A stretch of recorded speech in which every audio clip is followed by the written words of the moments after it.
اور وہ یہ ہوتا ہے کہ وہ لوگوں سے سیکھتا ہے, وہ فطرت کے ساتھ سیکھتا ہے, وہ تجربے کر کے سیکھتا ہے. بالکل بالکل جاوید صاحب, یہی نقطہ ہے کہ والدین کا ایکسپیرینس ہوتا ہے, تجربہ ہوتا ہے, اور آج کل کے تو والدین دیکھا جائے تو نسبتاً نصیحتیں بھی کم کرتے ہیں پہلے کی نسبت, لیکن بچے ان کو بھی اس نصیحت کو بھی اپنی آزادی میں, اپنی فریڈم میں مداخلت سمجھتے ہیں. بچوں کو روکنا ٹوکنا کہاں تک ہم کہہ سکتے ہیں کہ تربیت ہے, اور کہاں تک یہ واقعی ان کی آزادی چھیننے کا بھی باعث بن سکتا ہے؟ دیکھیے, آپ نے یہ کہا نا کہ والدین کے پاس تجربہ ہوتا ہے. انفارچونیٹلی یہ جو اب کے والدین ہیں نا, ان کے پاس تجربہ نہیں ہے. یہ والدین خود بھی آرگینکلی ایڈلٹ لائف کے اندر انہوں نے تربیت حاصل نہیں کی ہے. یہ خود بھی سوشل میڈیا, یعنی میرا مطلب ہے ینگ پیرنٹس سے ہے جن کے بچے 5, 7, 8 سال کی عمر کے ہیں, تو یہ خود بھی جو ہے نا ان پیرنٹنگ کے ان اصولوں سے واقف نہیں ہے. اس لیے ہم یہ کہیں کہ ان کے پاس تجربہ ہے تو یہ بات بھی اتنی درست نہیں ہے. ہاں, البتہ آپ کے سوال کا جواب یہ ہے کہ چاہے آج سے 50,000 سال پہلے کا بچہ ہو یا آج کا بچہ ہو, بیسک پرنسپل ایک ہی ہے کہ 7 سال سے کم عمر کے بچے کے اندر سختی کو برداشت کرنے کا اور اس کے اگینسٹ جو ہے ایک ریزسٹنس ڈیولپ کرنے کا کوئی میکینزم نہیں موجود ہوتا. 7 سال کی کم عمر کے بچوں کو آپ ہمیشہ رول ماڈلنگ کے ذریعے سکھاتے ہیں.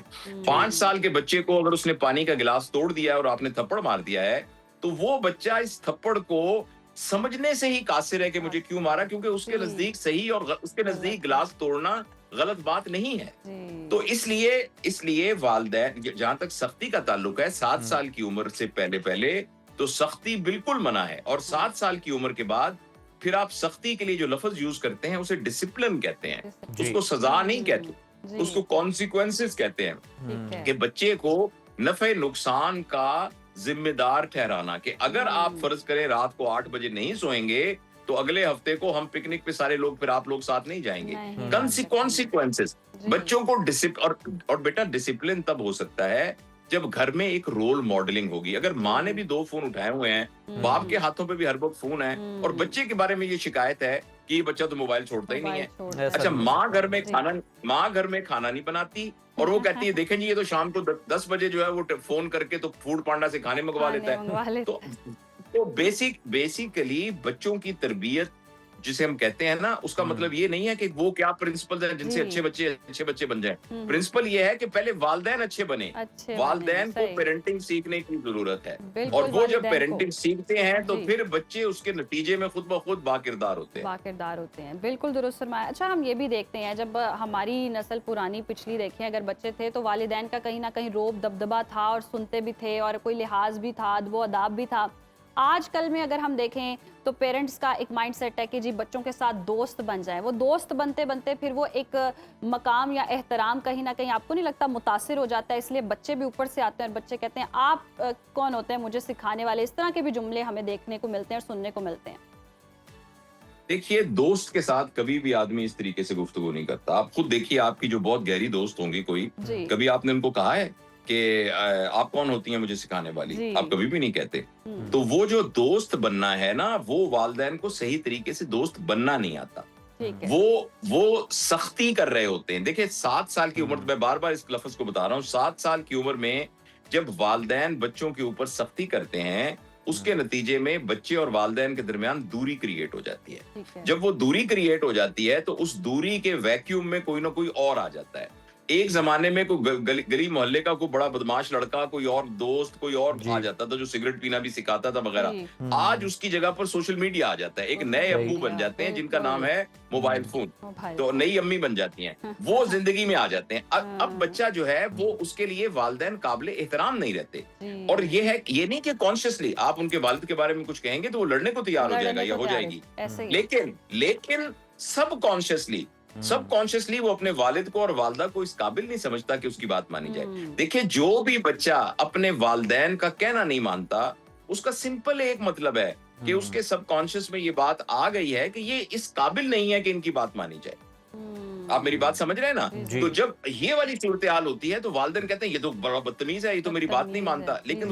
لیکن اس کے پیچھے جو فیکٹرز ہیں وہ سارے کے سارے جو ہیں وہ کار فرما ہیں. اس لیے میں تو پچھلے کئی سالوں سے ایسی کوشش کر رہا ہوں. میں نے اس پہ کتاب بھی لکھی ہے, میں نے کورسز بھی ڈیولپ کیے ہیں تاکہ میں جی پیرنٹس کو بتا سکوں کہ آپ کی زندگی میں سب سے قیمتی ٹائم وہ ہے جب آپ کا بچہ 5 سال کی عمر تک کا ہے.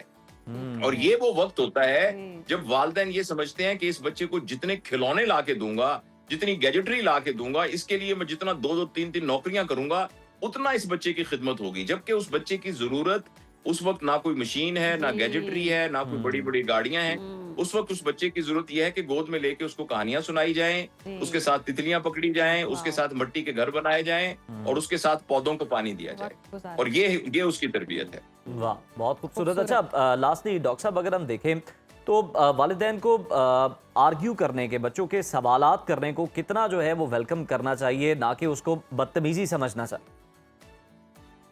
بچوں کے ہر سوال کا جواب دیا جائے, یا ان کو یہ کہا جائے کہ بیٹا اس کے کا جواب میرے پاس ہے نہیں, تو انشاءاللہ میں بھی تلاش کرتا ہوں, تم بھی تلاش کرو, تو پھر ہم آپ کو بتاتے ہیں. ان کے کسی سوال کو بھی رد نہیں کرنا چاہیے, کسی بھی سوال کو رد نہیں کرنا چاہیے. میں اپنی ورک شاپس کے اندر لوگوں کو بتاتا ہوں کہ آپ گھر میں ایک وائٹ بورڈ بنا لیں, اور اگر بچے نے کوئی بہت آڈ سا سوال پوچھا ہے اور آپ کو اس کا جواب نہیں آتا تو اس وائٹ بورڈ پہ لکھ لیں, اور بچے کو کہیں کہ آپ بھی تلاش کرو, میں بھی تلاش کرتا ہوں, امی بھی تلاش کرتی ہیں. جس کو پہلے دادا ابو سے بھی پوچھتے ہیں, جس کو پہلے پتا چلے وہ ہمیں بتا دے. تو آپ کے گھر میں ایک علمی ماحول بن جائے گا, اور علمی گفتگو ہونی شروع ہو جائے گی. بہت ہی خوبصورت. یہ نہ ہو کہ آپ کو جواب نہیں آتا تو آپ بچے کو چپ کروا دیں, ڈانٹ کروا دیں. اچھا لاسٹلی بتائیے, نہیں آپ کہیں بیٹا مجھے جواب نہیں آتا. دیکھیں یہ بچہ یہ بھی تو سیکھے گا نا, بچے کو یہ بھی تو سیکھنا ہے نا کہ اگر مجھے جواب نہ آتا ہو تو مجھے آنےسٹلی کہنا ہے کہ مجھے جواب نہیں آتا.